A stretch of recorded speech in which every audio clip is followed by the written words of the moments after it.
So, welcome back, folks. I hope you had a nice break. I hope you're decompressing a little bit from the advertising section. Remember, to put this all in perspective, we're teaching to you right now because we happen to be physically present. We can't wait for the 6 months for you to get some experience to go and teach it to you then, because that's kind of the nature of doing seminars like this. I doubt we'd all be able to fly in every 6 months for a day of training and then go back again and try it for a while and come back. It'll be very awkward that way, right? So if the whole advertising segment was a little overwhelming at this point, let it just settle in the back of your mind. And remember, you've got the DVDs. You can always go back to them and watch them and recall that segment. And you also have the follow-up calls so that once you have done that, you can always ask us a follow-up question afterwards. So it's not like you're out of options at this point, right? So let whatever you learned today settle to the back of your mind.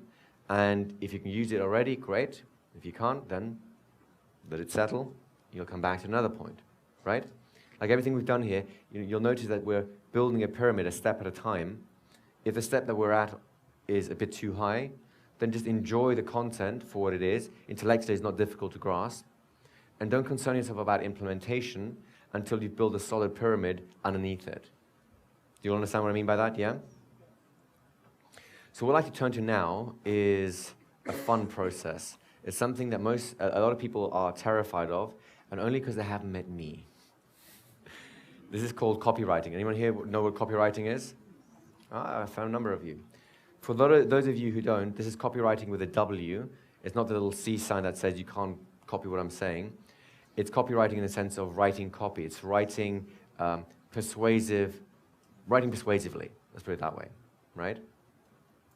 It's a key skill that you're going to have to develop because your emails will need to have an element of copywriting. Your websites will need an element of copywriting, and so on. So what I recommend for the next segment is that all of you have a pen and paper handy to write down a bunch of things. If you want to type it up on your laptop, you're welcome to do so, only if your typing speed is at least as fast as your writing speed, however, because we're going to be putting you through a whole bunch of very fast processes, right? What we're about to do works better fast, at least in the initial few runs, and then after a while you can get to the more thought out process once it's kind of set in the pattern. Does that make sense to you guys, yeah? So you're all ready to go gung-ho? Pen and paper's ready, poised? Okay. So the very first thing you have to do is put down your pen and papers and close your eyes. Oh yeah, it's one of these beauties. Now this particular experience you're about to have is very purposeful. It can begin with any kind of comfort or relaxation that you wish to have.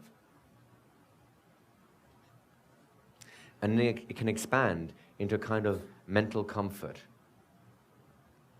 a quiet space in the mind.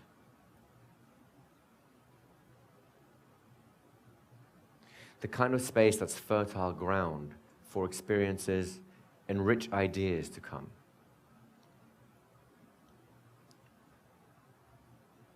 Because what I'd like for you to do is to think about a specific friend that you have. And I'll tell you who that should be in a moment. So right now, there's no need to think of anyone in particular.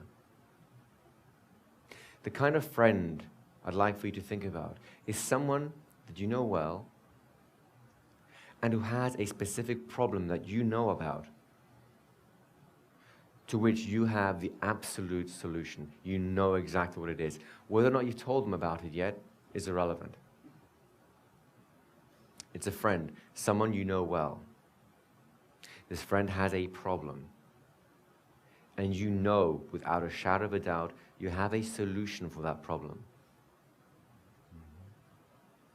Whether it's you that can provide it, or you can send them somewhere to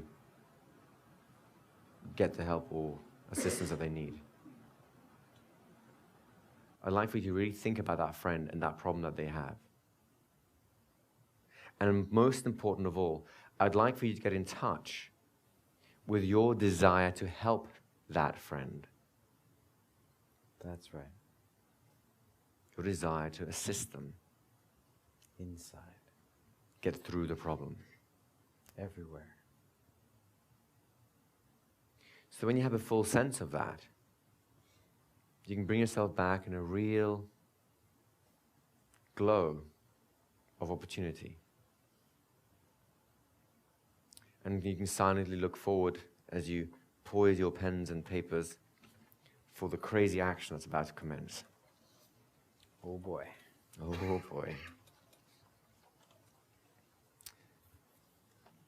So we have most of you guys back, that's good. You all have a friend in mind, do you not? Yes?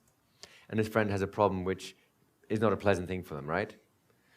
Who here cares about their friend enough to want to help them out? Anyone? Right, that's good. I'm glad to hear. This is one of those emotionally loaded questions, right? If you don't put your hand up, then...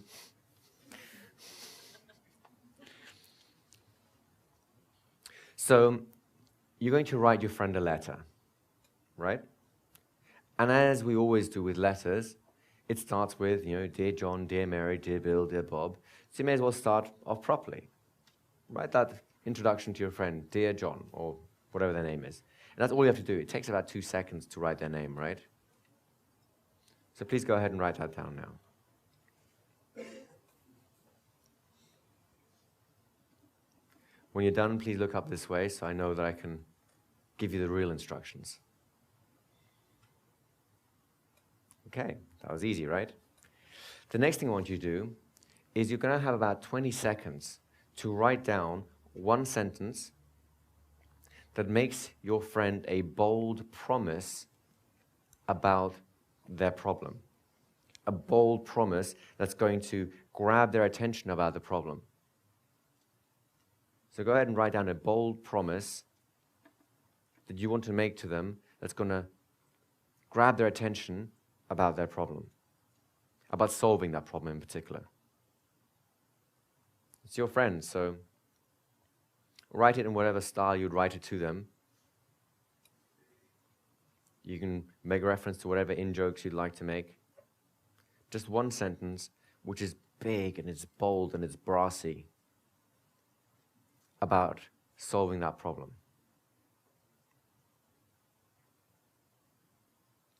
And when you're done, look up this way so that I know we can continue.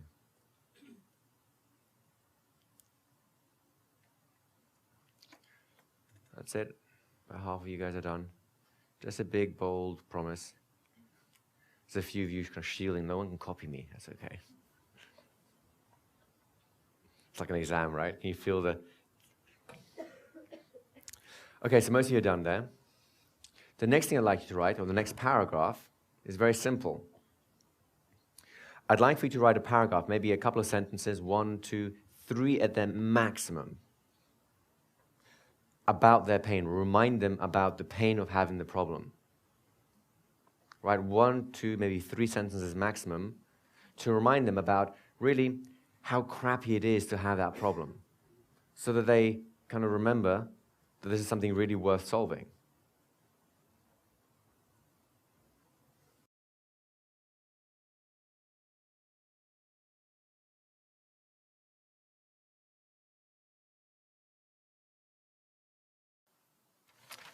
And just remember to look this way as soon as you've finished your paragraph. Was that easy to do, folks? Yeah?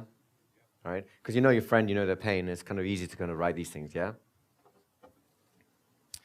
What I'd like you to do now, and this is something that we'll be good at as hypnotists, and particularly as friends, I would like for you to offer them, or write a short, like again, 1 or 2 sentences, maybe 3 sentences, a little paragraph, a short metaphor or story that reflects or reflects on that particular problem. That problem is about. It could be something like, it's like a leaking ship that needs to be plugged up, or it could be a little like, you're like my other friend who had this problem and did this. Does that make sense? A little metaphor or story that kind of repeats or encapsulates what the problem is like in a more metaphorical or story, anecdotal sort of way.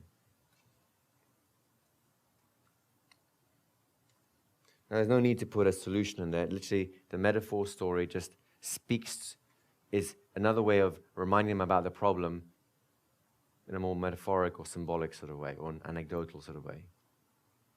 Again, all you want is a little paragraph. You do not need to write them an essay.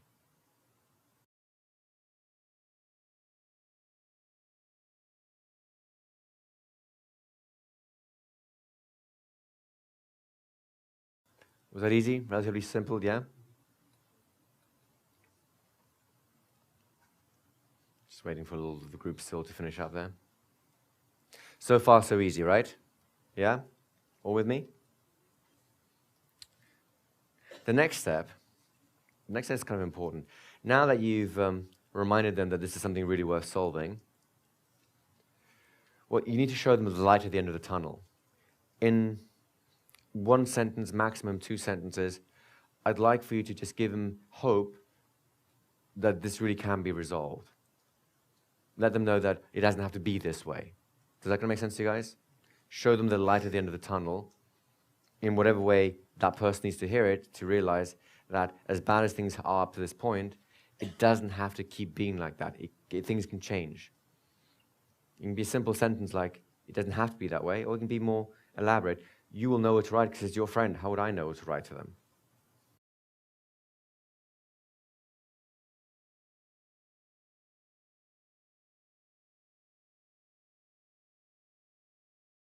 Again, it should only be like a sentence or so. If you need to have 2, then that's okay, but 1's usually enough.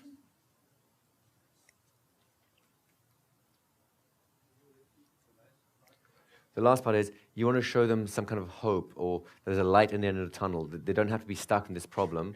Let them know that as bad as things seem right now, there is hope for them, that things don't have to be this way.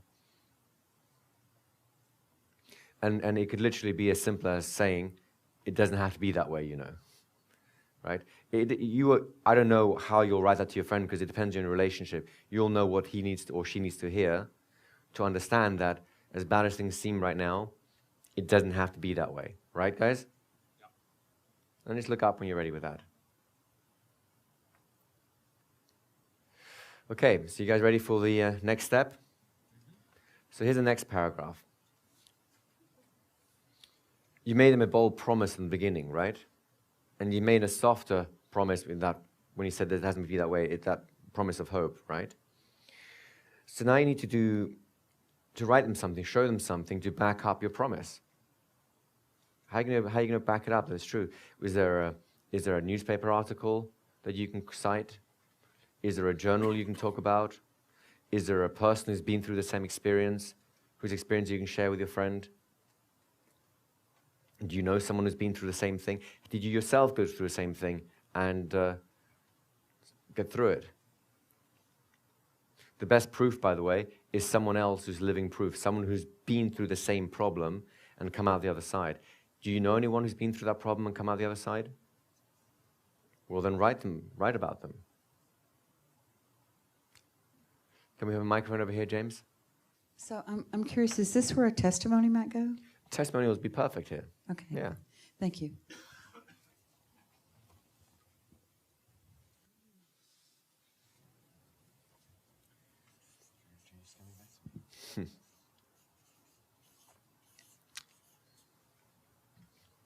And again, it doesn't have to be perfectly formed English. As long as you kind of get a sense of this little bit of proof, just a couple of lines is fine. Whenever you're ready, look up front again.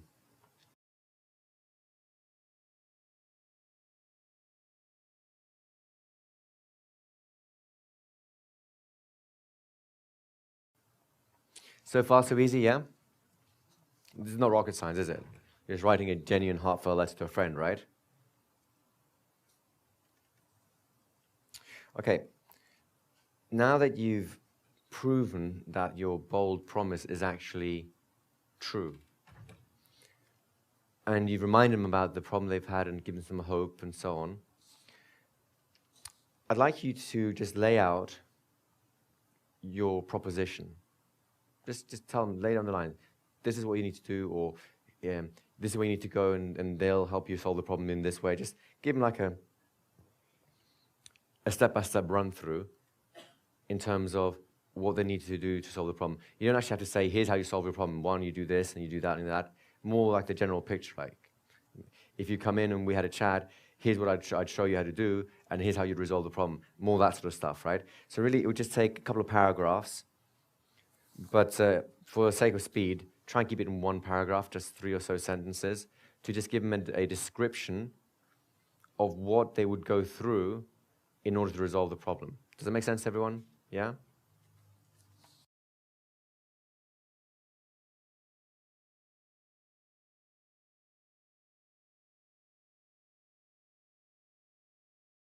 Could you start the sentence with the phrase like the service we provide? Would you write to your friend like that? Would you write to friends like, this is what I do, and here's actually what I would normally do with people. I can help you with this too. If that's how you'd write to them, by all means do so. If you wouldn't write to them like that, then don't write it like that. Write it the way you would write to this actual real person. Make sense? Only you know how to write to your friend. I don't know how to write to them. The thing not to do is to write to them in any way other than you would normally write to them. You use the normal language, the normal words, the same way you would express yourself. It's just you writing to a friend, that's all.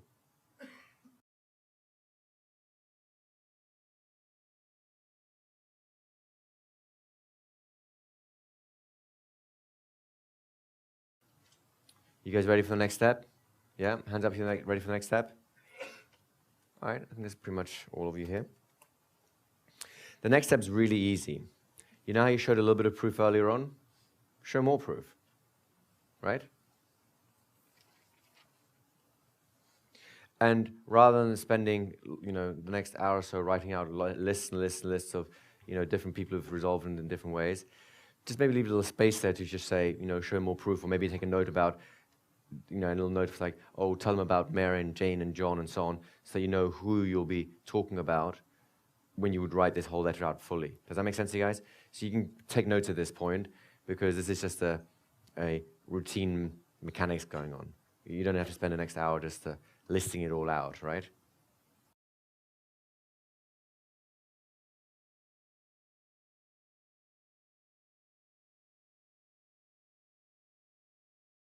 And when you've done that, just look up this way. And remember, it's okay to just take a few notes rather than just write the whole thing out. Just for the sake of speed right now, right? So who's ready to continue now? All right, let's continue the next step. So step 8 is very simple. I'd like for you to spell out step by step what your offer is, what your solution is. Earlier on, you gave this sort of general overview. Here's the kind of things that could happen, right? Now I want you to spell it out. Step 1, this will happen. Step 2, this will happen. Step 3, this will happen. Step 4, this will happen.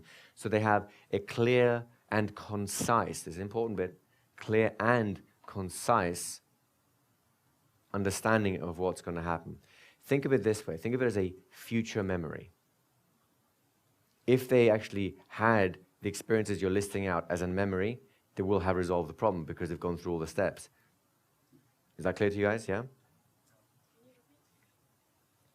So you're going to, earlier on, you talked to them about, here's a general outline of the solution is.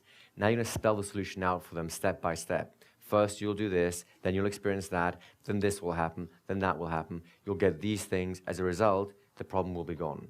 It's a step-by-step walkthrough, as though imagine they've traveled 6 months into the future, they've resolved the problem, and they're thinking back on all the things that they went through to resolve the problem. You're just going to spell out for them ahead of time, this is what you'll experience, this is how it's going to work, this is what's going to happen to you, right? You're just spelling out for them exactly, in as clear and simple a format as you can, how the problem is going to be resolved, right? The process they're going through. Quick question over here. Yeah, the person I was thinking of is so specific, I put all that straight into the 6. So would I rewrite the 6 as a much more... So he's saying the person he was talking about, he wrote all that sort of stuff into step 6 earlier on. Yeah, I mean, step 6, I would just lift whatever you did in step 6 out and put it here. And then step 6 really is just to give them an overview. Here's how the solution works. Here's what the solution's about. These are the step-by-step things you'll experience on the solution, whereas the other one's just like a general introduction. Here's what the solution is. Here's how it works. No hints yet as to how to implement it, right?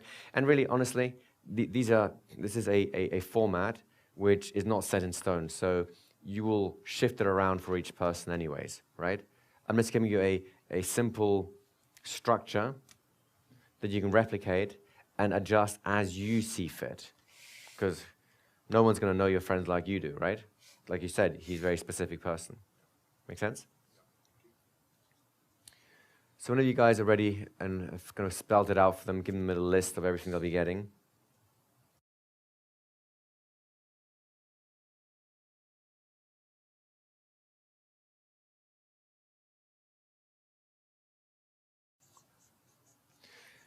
Incidentally, as some people are still finishing writing, is this process easy so far? Yes?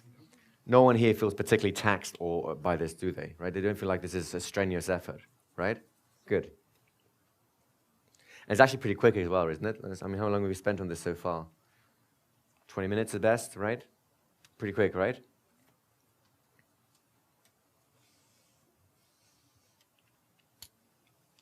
Now, the next step is interesting. You have reminded them about why the problem really needs to be resolved, right? You've given them some hope. You've given them some proof. You told them what the solution is. You spelled out the solution step by step so they get a sense of here's what's coming, right?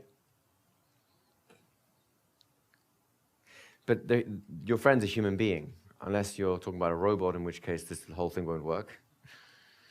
Your friend is a human being, which means they have emotions, concerns, fears, and so on, right?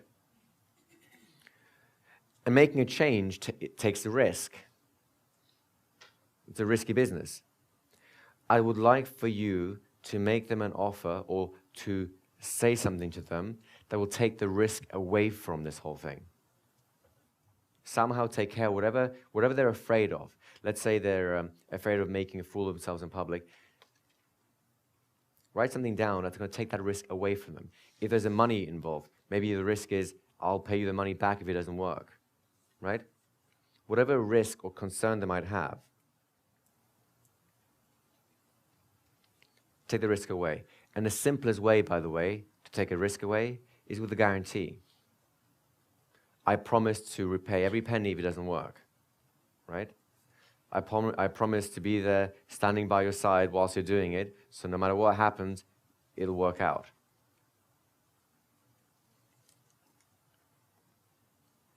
Again, I don't know what that promise will be because I don't know what the problem is or how your friend thinks and feels.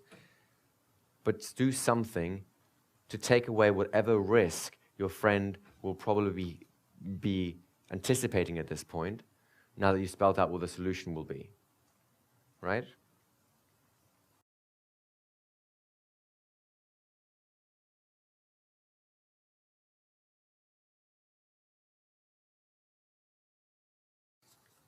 Again, the letter doesn't have to be perfect yet. I just want you guys to get a sense of a few things you could say to them about this, right? Easy so far? Yeah? Pretty straightforward, isn't it?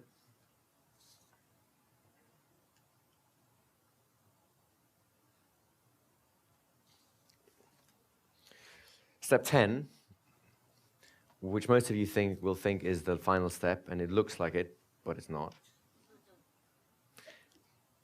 Step 10 is the call to action, right? The only time for them to solve this problem is right now. If they don't do it right now, then they're going to waste the next 10 years thinking about it, right? So you write whatever you need to tell them to make sure they do it right now. If that means putting the fear of God into them, put the fear of God into them. If that means spelling out to them, they spend 10 years not doing anything about it and they can spend another 10 years not doing anything about it, then remind them about that. Time for action is now, and you need to motivate them to take action right now. Again, just a sentence or two. And I have no idea how you'll write to your friend to do that, but you need to get the message across. Take action now.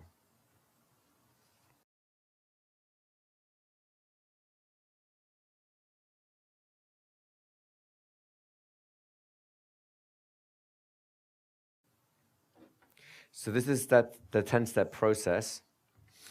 More bells and whistles, right? This is the 10-step process for writing this letter to a friend. It's very simple, right? We'd like to know what the missing step is, number 11.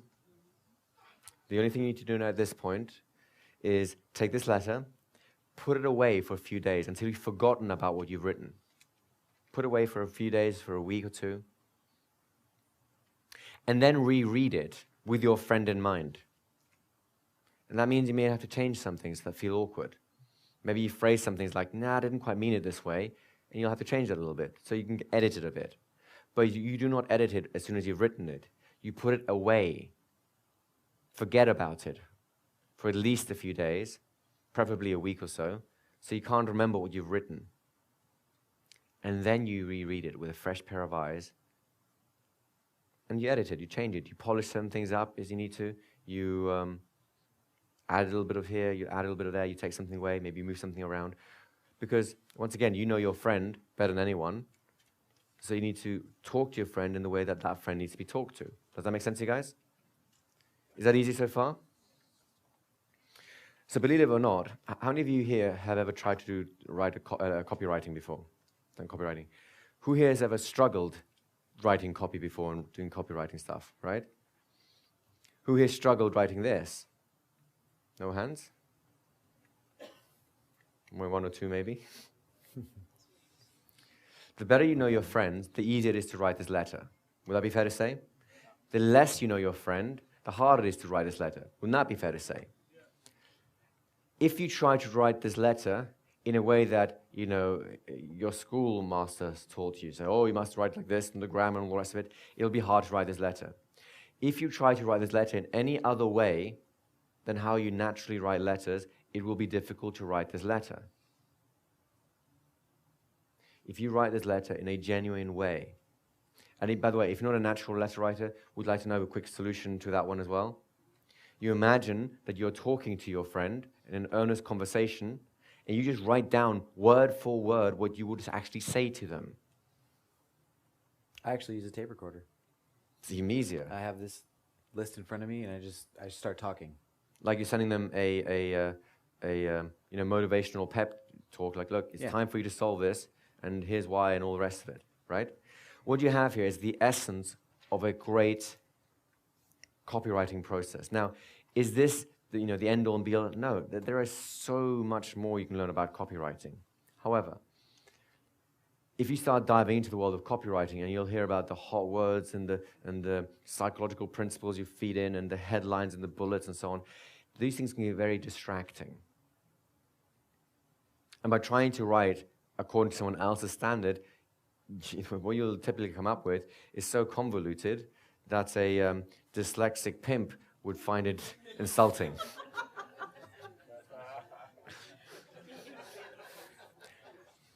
And the reason, by the way, why most people hate sales letters is they read those written by those dyslexic pimps, and they find it offensive, and I would too, right? No, just normal person, right? He might enjoy it, I don't know. The point here is, you need to express yourself in a natural style while still hitting the certain things here. It doesn't take very long, right? Now, of course, you can do a lot of polish with this. In your notes, in your resource guides, I have this whole process with examples in it.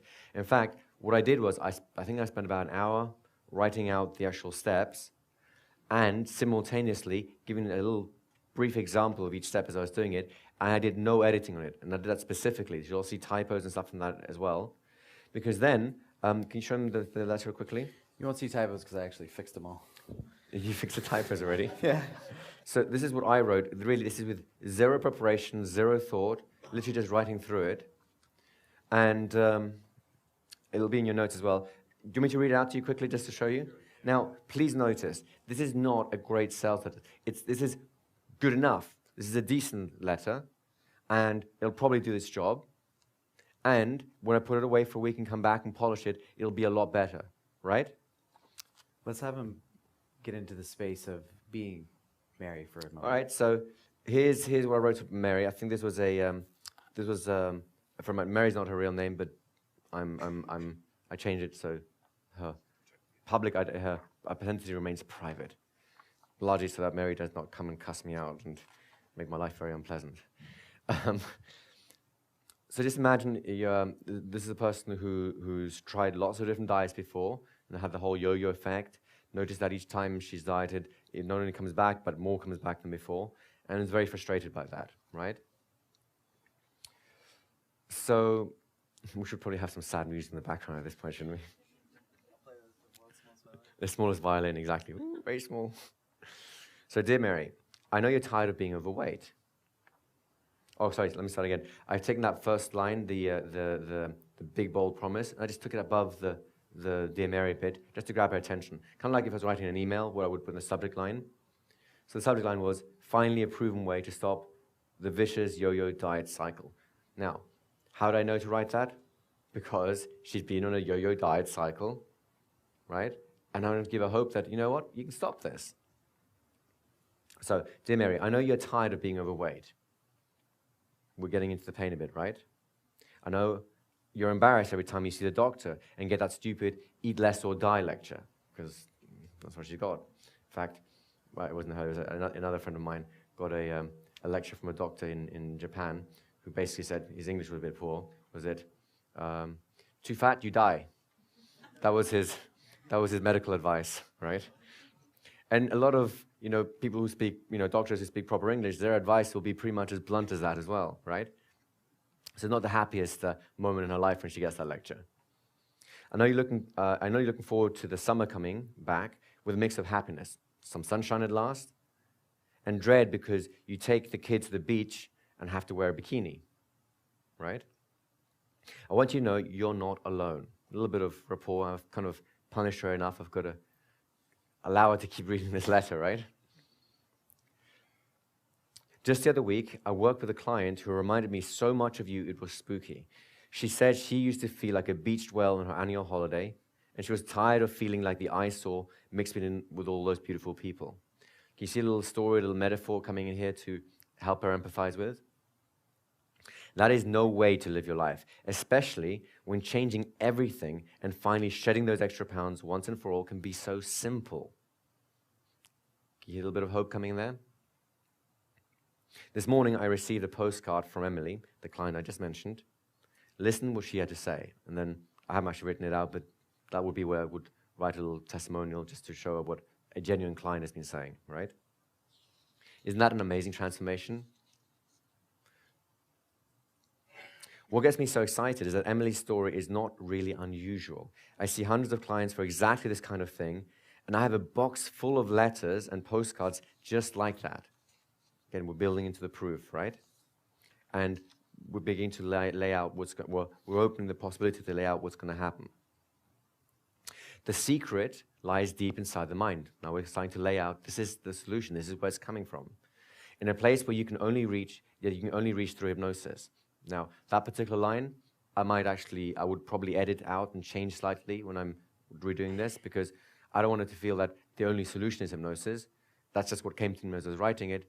I would write along the lines of, in a place inside your mind, which hypnosis is perfect for reaching. There's a much less invasive statement, right? You may not know this, but I'm a board-certified clinical hypnotherapist. And for the last 2 years, I've focused almost exclusively on developing a program that will finally end the yo-yo diet cycle. Now, can you hear all this stuff speaking directly to what you already know about Mary? Yes? Here's how it works. And I'm going to spell out step by step what makes the system work. The reason most people fail is, and then just write some list of reasons out. So to fix that, we do X, Y, Z, which of course is going to fix those steps, right? And the results speak for themselves. Here's just a few of the hundreds of emails and letters and postcards I've collected since performing my method. And again, put a few things in there to prove that what I'm saying is not just being pulled out of my backside, right? It's important. Now, I want you to come and experience this amazing, now I'm laying out the offer step by step for her, right? I want you to come and experience this amazing, life-changing process for yourself. I want you to get as excited as Emily and all my other clients have been, when in a few short weeks you look in the mirror and you really notice the difference. So here's what I suggest. Remember, we want to spell things out? Book your personalized program. Come in so I can meticulously reshape the life-changing process to fit just you. We spend 5 weeks going through it. Does this sound a bit like something you learned about in the phone script, right? Really, the concepts are very, very similar to each other. Now we're just spending more time because we have more time because we're writing a letter, right? So I've got a few more things there. You can read that in your own time. In step 16, we've got the permanent weight reduction support pack. I'm throwing in some bonuses because, like Johnny, a lot of people like having extra bits and pieces in there, right?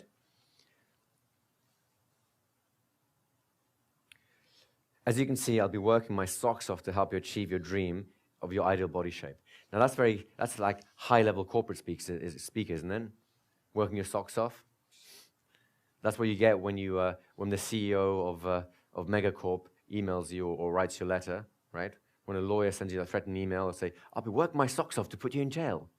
That's what they write, isn't it, to threaten you? But your humanity comes out when you write the way you would normally speak, doesn't it? At a spa, you could spend, so this is a little bit of something extra I threw in there because that's kind of how I think, and this is something we've already talked about in the telephone process, which you can kind of easily fit into this as well. This is the price comparison, right?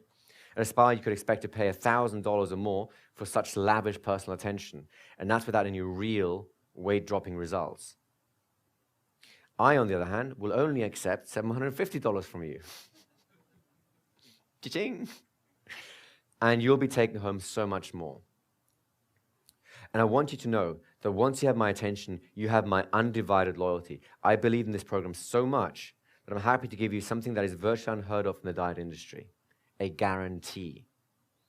Here's how it works, and I haven't really spelled out the guarantee just because it's a standard thing that we'll do. Now, you should also know that with so many happy clients, word's starting to spread like wildfire. I'm already getting a bit booked out, a little bit of fear of loss there. By eager mothers just like you, so my mind was Mary's well, she has kids, so you can see that. By eager mothers just like you, who want to regain their summer beach body. I still have a few slots open, but they're going to go fast. Now, I do not want to be forced to turn away and disappoint you after all that I have said to you. So please, don't risk missing the boat on this one. Just pick up the phone right now and call me on random number, right? So do you see a clear call to action there with a little bit of juice thrown in for motivation? I will personally answer whatever question you might still have, if there are any, and I'll make sure to reserve whatever spot I have left when you call. I'll be waiting by the phone for your call, so please call now on this number. So I'm reminding the call to action, and the little thing about waiting by the phone, well now, she has a duty to call, right? Because you can't leave me hanging around. I look forward to speaking to you in a few minutes, and then your friend, etc., right? So, does this sound like the kind of sales letter that might get a client in? Yeah? How can I write this? The only way I can write this is by having a clear person in mind that I know thoroughly. I know that she's been to the doctors and got a lecture that really made her cry, right? I know she's embarrassed to sit on the beach because she's going to have to, well, everyone is wearing a bikini, she wears an all-in-one. She wears a swimsuit. But she can't not go to the beach because the kids want to go there, so she's got that conflict, right? She doesn't want to go because she doesn't feel comfortable, but her kids want to go, so she has to go, and there's that conflict there. I know these things, right? I know she's been on a yo-yo diet and has lost hope because of it. Because I know these things, I can address these things. And because I can address these things, I can speak to her in the way that she will listen, and then the whole thing motivates her to keep reading until the solution is presented, and then she'll come in, hopefully, and take me up on my offer, on the solution I've presented. Now, does this process remind you of something? The client empathy map? There's a PCAT formula there as well, of course. But do you now understand why the client empathy map is such an important tool? Do you understand now why we spend such a long time doing market research? Because if you cannot get inside the head of your specific niche, of your specific client, if you do not know that person as well as I know Mary, how can you possibly write to them? How many of you have tried to write an advert before, or maybe a sales letter to someone or an email to like a group of people and been stuck? You just go blank, you don't know what to say. Anyone? That is a failure to do your market research. It is a failure to write an empathy map. It's simply a failure to understand your potential client properly. You don't understand your niche, means you don't understand their pain, you don't know what they've tried and failed before, you don't know what people have said to them, you don't know what they've heard, you don't know what they've done, you don't know anything. So how on earth are you going to motivate that person when you know nothing about them, or very little about them? But if you do your market research with that mindset, which is, I want to get to know you. I want to know you inside out. I want to be your best friend. Then, in my opinion, one of the acid tests as to whether you've done enough market research and your client profile has been done properly is, can you sit down and in 20, 30 minutes, write something like this. Write something like you have just written. Can you do that for your target market? If you cannot, then go back and do some more research. Call someone, talk to them, ask them the things you need to know to be able to write that letter. And then call a few more people on top of that to double check that those answers are more universal than individual, right? Does anyone here begin to understand or appreciate the idea of market research in a new light now? Yes? And you understand why we emphasize spending so much time there. Yes, it's important to get the right niche and niche and however you want to think about it. Yes, it's important to help you figure out how to present your message and so on. But this, what you just done here, writing a sales letter, essentially, is not a sleazy thing. It's not a cheap, nasty thing. It's not something filled or loaded with manipulative things. It is a genuine offer for someone in need to help show them that there is a light at the end of the tunnel, and they need to be talked with in a special way, in a particular way, so that they can actually grasp the lifeline that you're offering to them. And what they cannot do is connect the dots, because they're so busy being in the problem, there's no room for thought left for that. Have you ever noticed this? When you say to someone, look, take a hint, and they go, I don't get it, because they're so busy thinking about the problem, and then when you spell it out for them, they go, you mean all I have to do is this? Yes. Really? Yes. But it's not going to, no, it's not going to go wrong. Is that it? Yes. Just do it already. But I don't know, just do it. I'm not sure if I can, just do it. Trust me on this. Really? Yes. If it doesn't work, I'll give you $100. All right. My God, it worked. Isn't that kind of what life is like? That's what your sales letter does. But you cannot write a sales letter if you do not understand your client. So I invite you all to put your pens down again and close your eyes.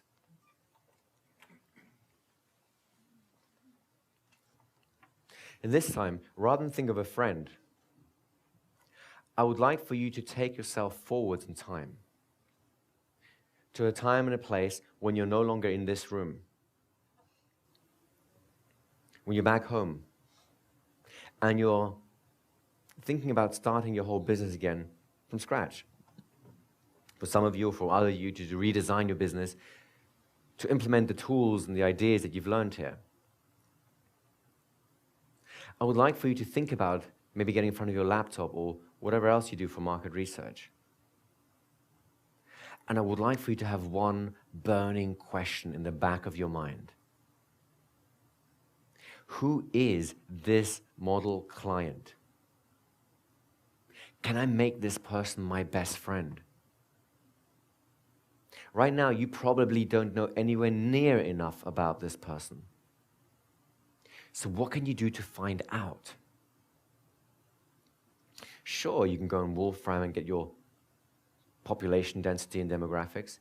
That's a good high-level piece to get a sense of what's out there. But what else can you do? How can you narrow it down? How can you get a sense that this whole group of people are virtually identical? And how can they become your best friends? Someone that you will feel truly privileged to serve. Because only when you know them so well, you know their fears and their dreams. At the beginning and the end. You know where they're going and where they've come from. You will find that's when you have all that you need to. That genuine sense. To move on. That desire to really help. To the next step. And then writing a simple letter. And you'll find. Or an email. That it becomes so easy. Or an advert. The more. It's just a natural thing. You learn. It's a natural extension. How naturally. From your desire to help. And easily. Your genuine desire to serve this person. You already know. To resolve the problem that's been plaguing them.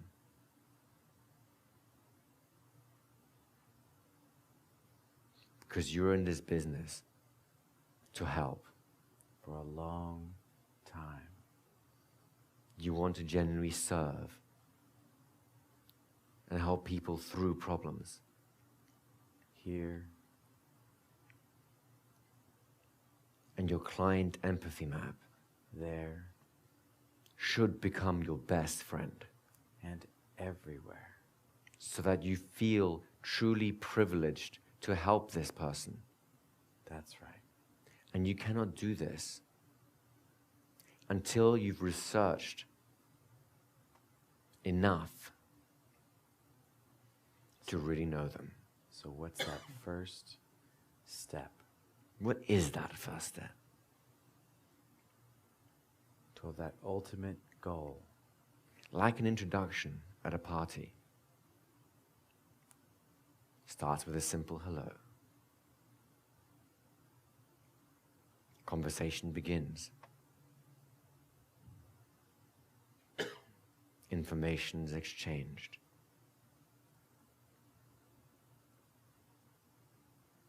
And you already have the experience of asking someone, what can I do to assist you achieve your dreams or ambitions? How good it feels to connect that way.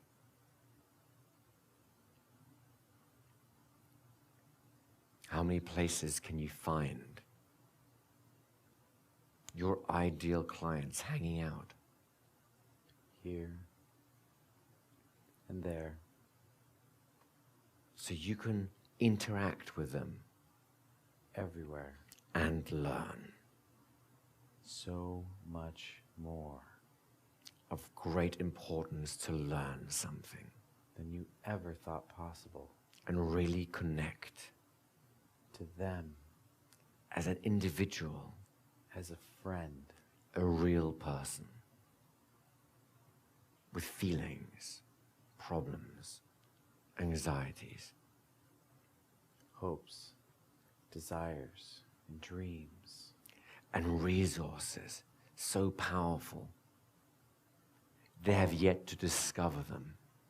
And all it takes Is for you to be there and take the time to pay attention, long enough to know them. Now, I have a suspicion that when you are home and are starting to do all these things, there'll be some part of you that's quite motivated to get to know your ideal client, isn't it? So now I realize you're in the Bahamas right now, so you can't get started straight away. Far be it from me to suggest that tonight might be an opportunity to go online and see if you can make friends with someone, right? But right now, hopefully, you're feeling a certain glow, a sense of well-being. That's not only limited to your ability to serve them in the therapy room. Might as well get to know your client before they ever meet you. Wouldn't that be something?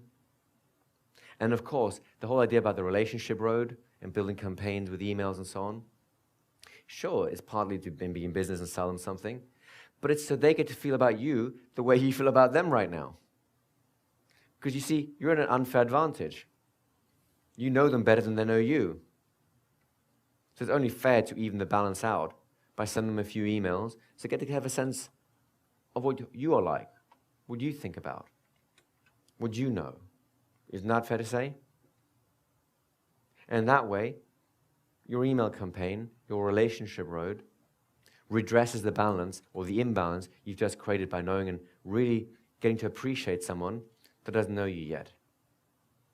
And at that point, you really are in business, but you're focused on your friends.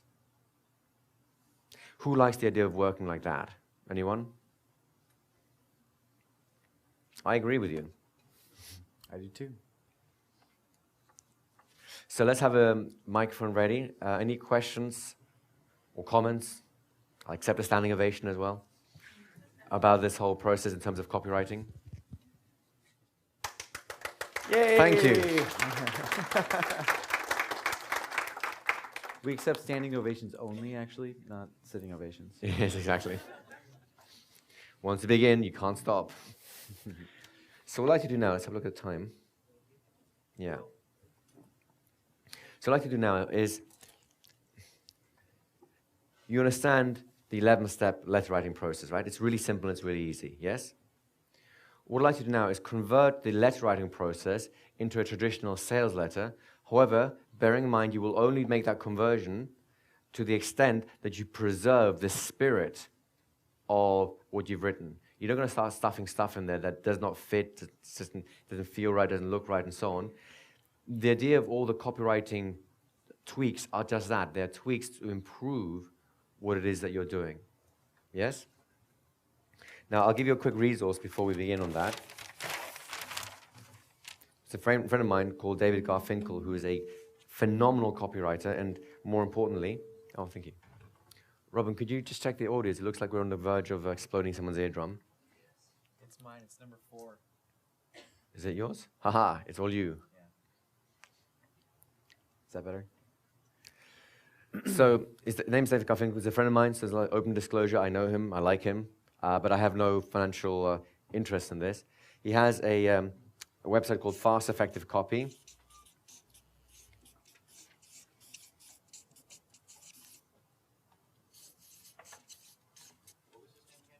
David Garfinkel, but this is his website, and this is hands down one of the best copywriting trainings out there. It's a long process. I mean, you'll be going through that for some time. It doesn't mean you have to wait until you've gone through an entire course to write stuff, because you have your letter writing process, and there'll be some stuff I'm coming up with here too. But he is a great copywriter, and he's more importantly, a great copywriting teacher, right? So if you want to delve into this whole thing more fully, this is a great reason. Hands down, the only one I would currently recommend, unless you have someone better in mind. I think he's an absolute genius when it comes to teaching this stuff. He's my favorite. He's my favorite too. And in fact, David Garfinkel. You'll see it on the website. If you just go to the website, it's him and his he's got a business partner who's running this venture with him, and they're going to be going through that sort of stuff there. In your resource guide, you're going to have a couple of things to give you a crash course on the copywriting method. The letter template we just gave you is really the heart of the method. If you violate the letter to a friend principle, do not publish your sales letter. Let me repeat that. If you violate the spirit of the letter you've just written, in terms of whatever client you will end up thinking about, do not publish that letter, because no matter how many cool gadgets and gimmicks you put into your letter, it will not do what you want it to do unless it's speaking to a real human being. And the skill and artistry of a professional copywriter is to get to know someone really quickly so they know how to write to them. Make sense to you guys? Now, you don't have to go down that whole route. You don't have to become a professional copywriter to become a competent copywriter. And do you want to know something that makes your life really easy? You do not have to be a great copywriter in order to write a sales letter that's going to work. All you have to do is write a sales letter that is marginally better than everyone else's. And given the shocking standard of our industry, the dyslexic pimp still has an edge. So what you've written, even without editing it, even without improving it, will work better than most things people write. Now, what we're about to talk about now is how to polish what you've written to improve it. It is not how to substitute what you've written. Can we make that agreement? Yes, guys? Because the temptation is, once you get into the technical details, will be, oh, I can't do it this way anymore because the template says it's got to be different. No, you start with the letter, and then you polish it with what you're doing here. Okay, guys? So let's have a look at this. Effective bullets. Okay. So what you'll have in your resource guide, and we'll go through your resource guide on the final day as well, so you can know what to expect and leaf through it a little bit before you get it emailed.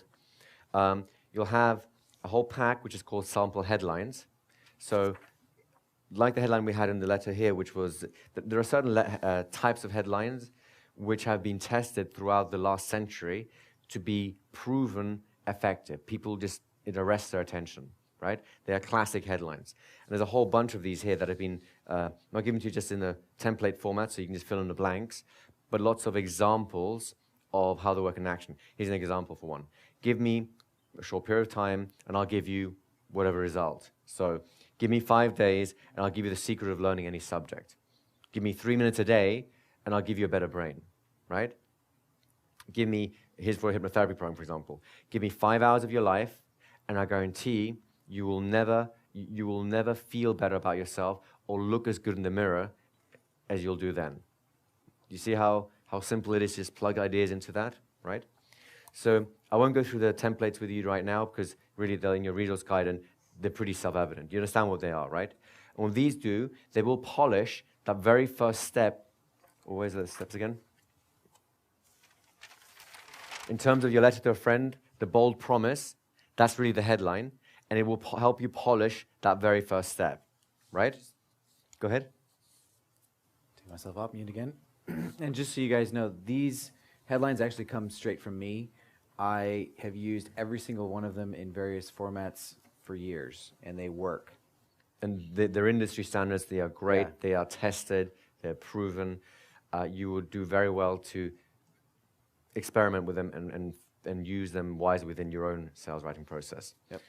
Remember, as we did here, before you even start to write a letter, you must get a connection, preferably an emotional connection, and definitely an intellectual connection to your ideal client. Because you need to know what their dreams are, their fears are, what their life is like. How else can you write to them about their life, right? There's a little checklist of questions you can ask yourself in your resource pack as well. It's a much more of a left brain intellectualized concept, useful to go through.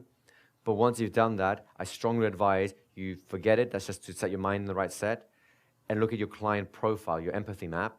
That's the one that's going to give you the biggest juice for writing the letter. Does that make sense, everyone? Yeah? So then, step one is oh, this is the warm-up act here, right? Isn't it? Yeah. So I'm just going to go through this. There are additional resources here to help you polish your thinking skills, but they're really not important for what we're doing right now. Let me just get to the actual sales letter here. Do you want to take them through this actually? Because this is your stuff, wasn't it? Yeah. All right. You take them through that. Because I have a slightly different process, so it's a little... I don't want to distract you too much. Let me just take you through this very quickly in terms of the concept, and then he can take you through the whole... his whole letter writing process, so you have different ways of polishing what you're doing. Make sense to you guys? So the 11 steps, we're giving you 10 here because the 11th step is put it away and then rejig it afterwards. The first step is make a bold promise. That's called the headline in typical copywriting, right? What is the purpose of a bold promise? Anyone? Any ideas? Grab their attention, right? Because if they haven't got any attention, if they pass by the headline, they won't read anything else. So the only purpose of the headline is to make them read the next sentence, right? What's the second step all about? The pain, say again? Identification. Thank you for putting it that clearly, right? We're doing two things in this step, and we kind of combine them a little bit. Number one, you are building rapport. They need to identify with something to realize, yes, someone understands me. Have anyone here ever had a real problem and you tell people about it and they go, oh, you know, don't worry about it, this is fine, or this is fine, or you can fix it this way, and you feel frustrated by that, right? Then someone comes up to you and goes, yeah, I get you, I've been there. And you go, finally, someone understands me, right? You know what I'm talking about here? So this is in part to build rapport so that they feel like someone's identifying with them. It's like, yes, I can identify with this thing. It is also partly to remind them about the pain. You see, the way people cope with their problems is very often to dissociate from them so that they can live the rest of their life free of it. It's just that one segment when they're in it, it's like, oh man, I forgot about how much this sucks, right? And the problem with this is, whilst they're not in the problem, they can't think about it enough to be motivated to solve it. Whilst they're in the problem, they're too much in the problem to do anything about finding a solution. So they're constantly yo-yoing between the two, right? Every now and again, they'll search for something, but then they'll get distracted and head off again. Think of people searching online or looking through newspapers as being ADD plus, right? They're very, very short attention spans, right? And it makes sense. I mean, you are ADD plus also when you are being the client, because there's so many things grabbing your attention. So the headline grabs it. The second step, the idea of identifying and reminding them of their pain, what that does is it lets them feel like someone understands them now, builds rapport, and reminds them that this is something they actually should be fixing. What the metaphor does, what do you think the metaphor is about? Any ideas?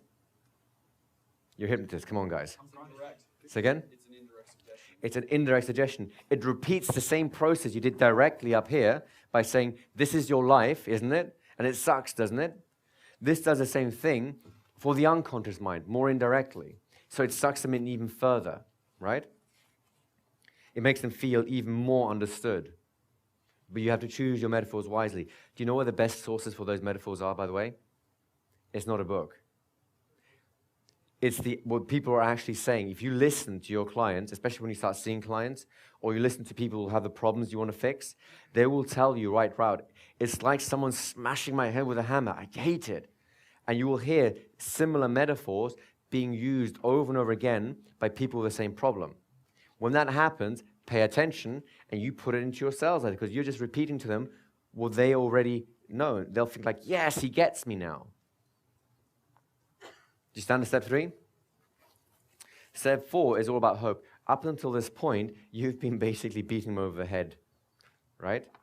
Now, the art here, by the way, there's an artistry in these first 3 steps that you have to be very careful about. The bold promise, yes, it is a bold promise. However, it cannot be so bold, so outrageous, that they think you are full of something that rhymes with hit, right? I mean, you've seen these headlines. Make $1 million tomorrow. Even if you have no experience, no clue, no life, you can do it too, right? It's a bold promise, isn't it? And how many are thinking like, as if, right? If not, I have some nice real estate I can sell you out there in the ocean, right? So a bold promise has to be bold, but at the same time, you gotta be smart about this, right? Don't say something that's so stupid that someone's gonna say like, as if. And that's why the letter to a friend is important, because when you think about your friends, if you make something which is too outrageous, they're gonna call you up and go, what the hell are you on? Do I need to send you an ambulance to pump your stomach because you sound like you're on drugs, right? So do you understand how thinking of this as a real person, having an actual relationship with your client, will modify this stuff so you don't end up doing the classic copywriting mistakes of basically coming across as a sleazy, unbelievable, con artist, right? The same is true of the pain in the metaphor. Yes, you're trying to identify with them. That's what you're trying to do. And yes, you want to remind them that this pain sucks and they have to go over it. And no, you do not want to depress them so much that they want to jump off the nearest building, right? Because then you'll lose them again. So you understand that there is something I cannot give you is the common sense to fit this within the context of a real human being, and you do not want to push them too far, and you do not want to be too soft either. It's just right, like Goldilocks, right? Not too hard, not too soft. You understand that, right? This is where the art comes in, and this is where your instinct as a human being must be used. I cannot give you that instinct. This thing about hope here, what do you think that's all about? It's motivation, right? Right now, you've basically given them doom and gloom. Have you ever had a friend who has a problem and who's obsessed with it so that they keep talking about it? And every time you talk to them, it's the same bloody story again. How good do you feel after a while? He's like, do you want to talk to me? You hear him on the phone and go, hey, it's me. He's like, oh, I'm just heading out. I'll talk to you later, right? If all you do is write about their problem, eventually they're going to go, you know what? I don't need to read. I don't need this. I'm going to go to the happy clappy side to just start feeling good about myself again. Or I'm going to go stuff my face with cheesecake because you really upset me, right? People do that, right? Do that. So the idea of the hope is to keep them motivated, to keep going with the letter, to actually find out what you have to offer. It's enough to make them keep going, but not so much to once again be unrealistic, unbelievable, and so on. Make sense? Why do we come up with a proof right afterwards? Credibility, exactly. You've made a bold promise here. This promise must be still believable, but intriguing enough for them to keep reading. If it's unbelievable, they won't. This has to prove that what you've said up to this point is possible. Both your hope is realistic and your bold promise could actually happen, could actually work. You see how that works? So why do we offer the solution here now? What's that about? You want to maintain their attention, but now that you've got their attention, think about it. You've reminded them of the pain, you've given them a hope that they can solve the problem. Now you want to transform that hope into something concrete. Something that they can do. Now the actual steps will come later on. In other words, what is it you'll need to be doing, the experience, the future walk, the memory, so to speak. But right now, it's literally, here's how it works. It could be as simple as a scientific journal. The scientific journal said, here's how the mind works, and here's why people have this problem, and here's how they resolve it. It still doesn't give them the actual things to do, but it shows them, oh, I get it. Now I understand why this problem exists, and that the solution to it is actually very realistic. Does that make sense here? Right? And you've seen those kind of reports, haven't you? In fact, you've seen those kind of sales letters, haven't you? If not, just look at one of ours. Then you want to offer more proof. Has anyone ever read one of our sales letters, our sales pages? Have you noticed there's a lot of testimonials, right? Testimonials is not the only way to offer proof, by the way. It's the simplest and the most efficient way of doing so, but you can quote articles, you can show video clips, you can quote famous people and so on. But testimonials are the industry standard. They're simple, they're easy to get, and they are very powerful. So if in doubt, replace more proof with testimonials. Just realize if you want to create more sophisticated letters, there are other ways to prove your point than with testimonials, right? And every letter you write must have testimonials as part of the proof principle. That is a golden rule rather than a heuristic. Does that make sense to you guys? By the way, testimonials, make sure, do not ever get tempted to make up a testimonial. Make sure it is a genuine testimonial. And don't write the testimonial for someone else. Say, can I say this for you? Let them write it in their words, in their expression, their language. They are always, A, sound more genuine, and B, the worst thing you can do for your credibility is invent a testimonial, and then that just destroys everything you've said. If you get caught in one lie, everything you do from that point onward is questionable.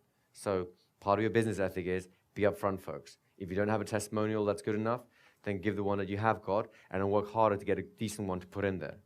Does that make sense to you guys? Right? You can try it the other way, but please do not say that you're associated with me in any way at that point.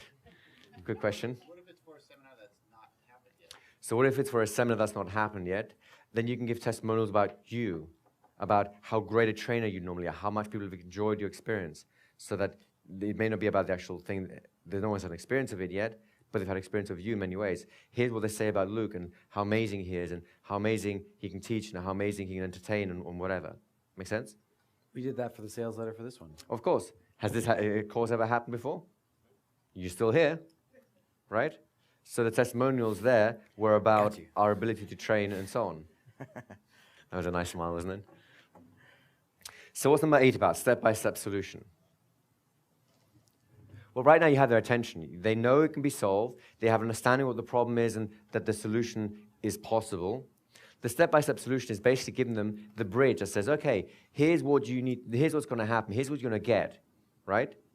It could be a simple list of benefits, like, this is really, the step-by-step solution will have a lot of your bullet points involved in that, right? If it's a product, it'll be something like, in this CD, you'll discover 1, 2, 3, 4. In the second CD, you'll get 1, 2, 3, 4. You've seen that before, right?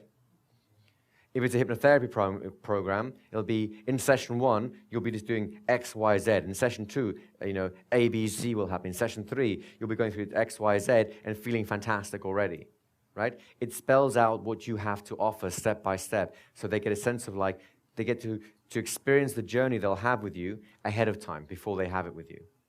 Does that make sense to everyone? Yeah?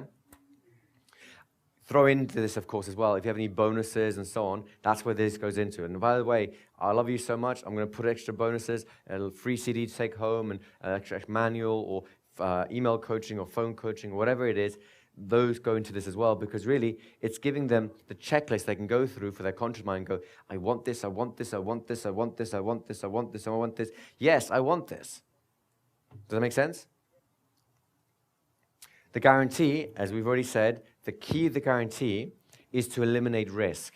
What can you do to eliminate risk? The biggest risk people perceive is financial risk, but there are other risks that may be there as well. What can you do to eliminate those risks? For the hypnotherapy game, my recommendation is not to give a money-back guarantee. Some people do it, but there is a inherent suggestion or motivation for them to fail when they come, to get their money back, especially if it's a bigger price program, right? Some people do it and they can do it successfully, talk to them about it. I haven't done so. My preference and guarantees are things like to work with them, continue working with them for free afterwards, right? Or to have some support material that they'll continue to have afterwards. Do you want to know a very simple way to give one of these guarantees without breaking the bank? Yeah? This is what I used to do in my stop smoking sessions, and it's in the masterclass on stop smoking. Essentially what I would do is I would put aside 1 hour a week, so one specific day, like say it was a Friday, after lunch or over lunch, or the lunch period. I'll put that session away for free, and I would never book anyone to that session. And if anyone activated the guarantee for that specific problem, they would come to that session, they'd be booked into that point in time. And that would be a group session. So if I have 10 people in there, which I never did, of course, but if 10 people came in that week, they all go into the same session. If one person does, they go in the same session. If there's no people there, you can take a break, put your feet up, drink a cup of tea, and go online and watch the Smurfs, right? Deeply hypnotic, by the way.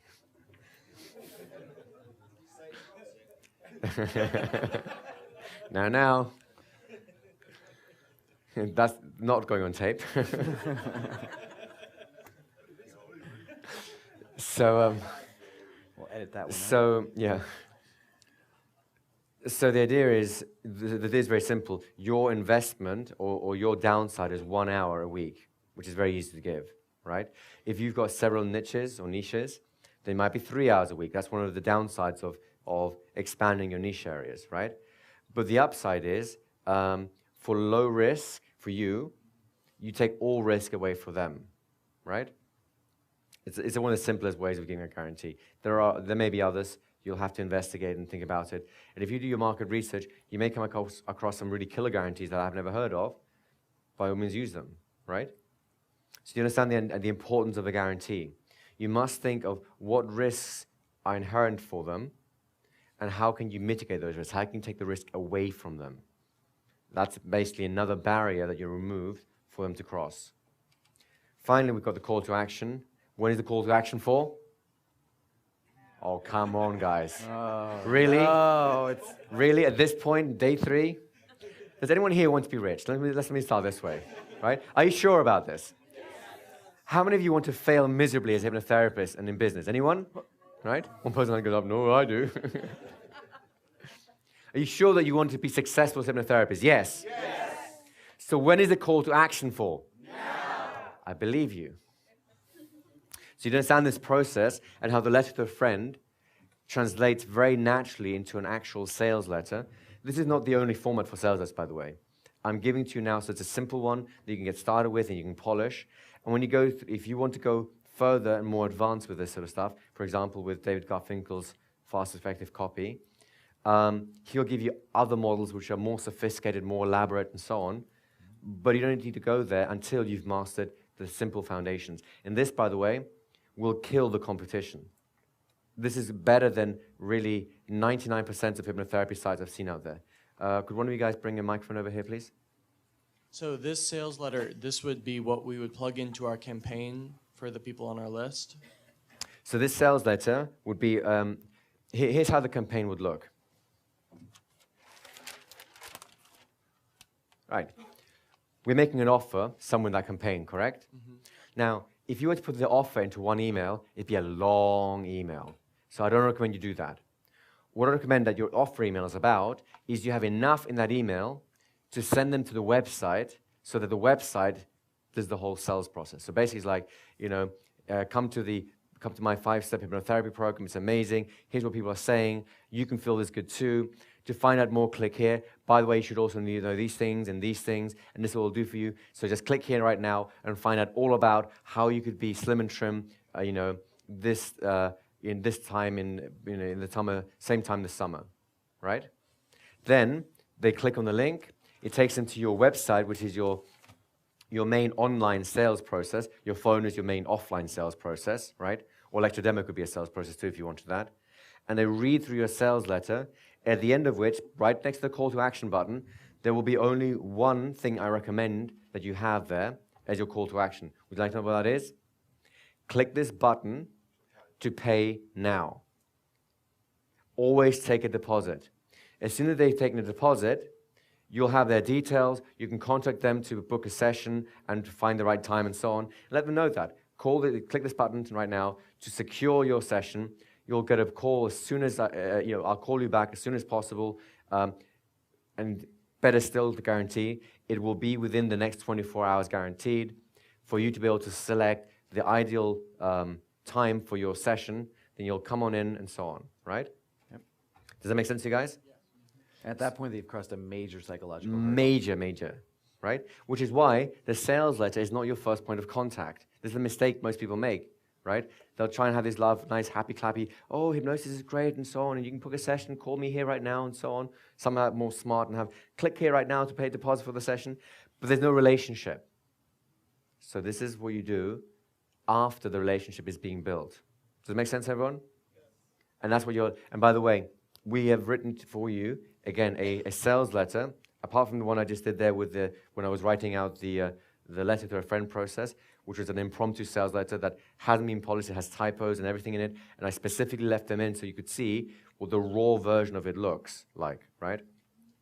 We've also created a separate sales letter, in fact, paid a high-level copywriter to write one for the same kind of theme. It was mothers who've given birth and want to get back to their pre-birth shape, right? Can you see the niche? Can you hear the clear niche that's going on there? So not just weight loss. And he's written a complete website, a complete sales letter, specifically for that niche, that you can study and see the exact same patterns go through it. It changes a little bit from this because he's writing according to his own process, but you'll see pretty much the same structure going on in there. And it's not so that you all suddenly start doing, weight loss for mothers who've just given birth, right? It's for you to see how a professional copywriter does something which is great and not that different from what you can create, right? Sure, it's a bit more polished. Sure, it's a little bit more punchy. But you can lift those phrases or those ideas out. The point, though, is you can create something very similar very quickly. Does it help you guys? So then you can write your sales letter. We've created your website templates already as well, so you can plug those in. You can delete the text and put your own text in, whatever your sales letter to a friend has been right now. And we have a squeeze page, which is a mini sales letter to motivate them to put their email in, which will be for the entrance level, and this is the exit level, right? So it's all pretty much set up for you. You just have to put the puzzle together a little bit and paint the right picture inside of it. It's your picture, not mine. Is it helpful, guys? Is this useful to you? Yeah? So as I say, the resources we created for you took us 2 months to put together, but they were designed to get you to hit the ground running as quickly and efficiently as possible. All right? So do you understand the process? Do you understand do you understand the purpose of the web page where the sales letter takes place? Yes? It is not your start point, it is your end point. It is after you've built the relationship, which is your main sales tool for online stuff. And hence, I would recommend the buy now button rather than the phone number version. The phone number is for people who get referrals in and so on. Make sense? So I think we have about 10 minutes left, is that right? About 10 minutes left before we have a break. So do you want to just go through the highlights of the process for them? Yep. Before we have a lunch break? Yep. Okay. So one of the more advanced techniques for copywriting is figuring out what bullet points to put down. And in your resources, you'll have a more comprehensive system to, no, I don't need it, to really get a whole matrix actually worth of ideas and stuff for bullet points. But I want to take you guys through just a 4-step process that'll give you guys an example of how easy it is to turn the features of what you have to offer into real benefits that are going to be enticing to someone who's reading a sales letter or watching a video or experiencing your copywriting skills. So the first step is to start with that feature. Now, there's all sorts of different types of things you can do to figure out what features you have to offer. And I'll give you some examples real quick I have written down. And again, this is all in your resource list. I have literally probably 100 different type of questions for this, so you can really get very thorough if you want to. But I'll take you to the main categories of the types of features you could have. Like, what type of purpose? What exactly does your product or service do, right?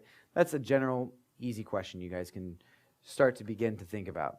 Another one would be like the physical attributes. What if you had a product? What if you had a service? How long does it take? Things like that. How is it delivered? What kind of materials is it made out of if you were making some sort of widget? And I have a bunch of questions, and you guys will be able to go through those. Other things like performance metrics. How well does it work? Do 95 or 99% of your smoking clients stop? Do people lose 20 pounds in the first week or the second week? And your processes will be unique, of course. And so you can start to think about these, and they become features, a nice list of things that your processes provide. So the next question I ask myself is the second step.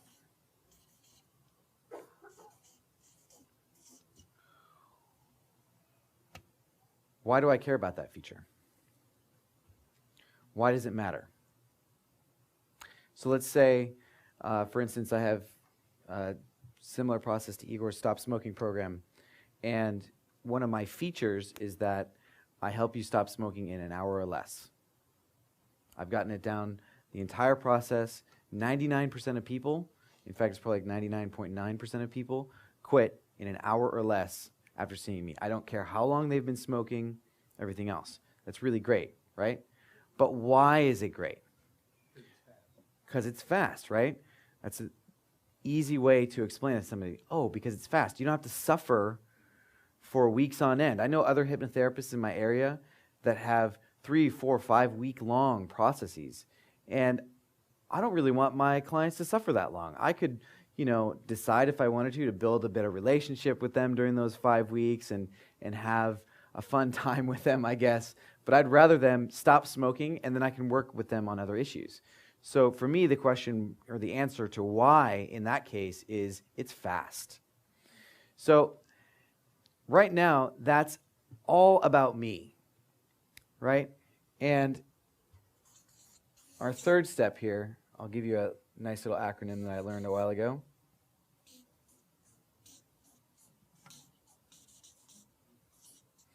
WIIFM. And some people will call that, the radio station that everyone's tuned into, right? What's in it for me, right? So it's fast is still a little bit about me as far as my smoking process goes, right? Like, I can help you quit smoking fast, right? But why should a client care about that? So when I think about the why here, that benefit, the reason, I change that into the benefit for the person actually getting the service, for the client. And so it's fast turns into you get to quit faster. You get to heal faster. You get to have a more enjoyable life so that you can live a long one with your kids, your grandkids, whatever it happens to be. So now it's in it for them, right? And then I go through one final step.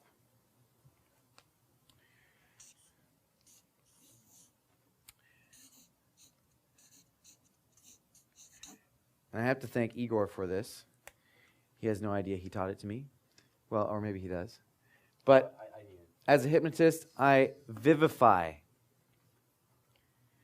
that reason.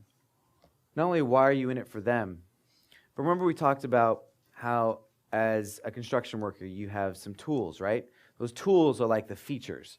We're back up here. And I want to build a house.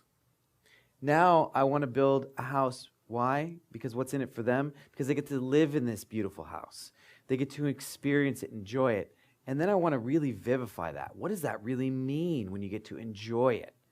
if you have the security and the peace of mind of living in the house of your dreams, isn't that something that you can really begin to start to step into as a client? Something that you can really start to feel a tangible benefit? And rest assured, in your resources, you'll have a nice little matrix that I've come up with that gives you each feature, each why, each what's in it for me, and each vivification, and walks you through some simple questions and simple steps. Would you guys like a few examples of some stuff that I came up with? Would that be helpful? All right. So, I have a few examples here that I wrote down. Okay, so here's one. So my feature would be, like I said before, quit smoking in 1 hour or less. So then turning that into why would that matter? What's the benefit? I would say you don't have to suffer for weeks to quit smoking, right? I move on to the next step of what's in it for me. So the example I wrote here is the last thing you'll ever have to do, or I say the last thing you'll ever have to do to quit smoking for life. It's the last thing you'll ever have to do. And then I vivify that benefit, right? You can save up to $75 a week in cigarettes. This is someone who doesn't smoke that much, I guess. Hours of unnecessary trips to the liquor store, because that's where we get them in the States usually, and thousands of dollars in lost income. Think about that, right? I can get lots of benefits at this stage where I'm saving money, I'm saving my time, I'm saving my health. All sorts of things can start to spring out of what's in it for them, taking it to the next and next and next logical steps that they, remember, won't be able to connect the dots for themselves. You have to spell it out explicitly for them. Here's another example. So, how to learn to use the ideomotor response, how to be able to connect with your unconscious mind. That's a feature, right? Not really sure about what it means, as a client. But let's say, why would I want that? So people can talk to their unconscious and get answers quickly and easily. What if you had a way to talk to your unconscious, you can get answers quickly and easily? That sounds like a good benefit, right? Well, here's the benefit.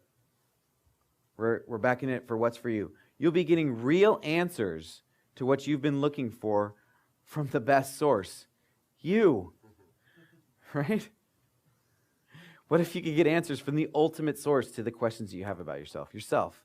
This is sounding a lot better, right? If I told you that rather than I can teach you how to get the ideomotor response. You're like, who cares? Why? Why would I care? So let's vivify that benefit and it's great for bad habits that you can't figure out. Much cheaper and easier than going to therapy all the time, because they don't want to come and see me for every little problem that they have. And you can even get your health questions answered. Wow. That sounds pretty great to me. So you guys starting to see the power of this? Is this making sense to you? Okay, guys, unless there's anything else you want to add to that, I think this is a good time for the lunch break to begin. Who feels they have something worth digesting over lunch? So what I invite you to think about is the letter to a friend process is very simple and it's very easy, but like everything else, it gets better with practice, right? So if you could challenge yourself to write one of these a week, doesn't matter if you ever use it, just start doing it. Your style will improve and polish as you do that, and it'll settle in. By the time you start needing it, it'll be there for you in a much higher level, right? So let's take an hour and 15 minutes for lunch. It is now